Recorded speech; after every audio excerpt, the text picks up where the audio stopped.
এটা এমনভাবে আমরা করতে চাই যাতে দেশের মানুষ তোমাদের এবং তোমাদের সন্তানদের, তোমাদের ভাই বোনদের কোনো রকমের যেন ভুলতে না পারে।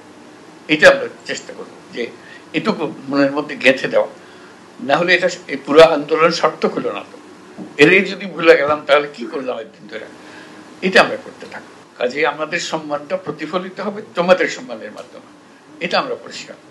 এটা নিয়ে সন্দেহ করার কোনো কারণ নাই, এটা পরিষ্কার করা। তারপরে একদিনে এটা সমস্যার সমাধান হয়ে যাবে না, কিন্তু আমরা ছাড়বো না। ধাপে ধাপে ধাপে ধাপে যদ্দূর নিয়ে যেতে পারি আমরা নিয়ে যাব। এটি হলো আমাদের কমিটমেন্টটা, হলো সেটা যে আমরা আছি এটার পেছনে, তোমাদেরকে ছেড়ে আমরা কোথাও যাব না।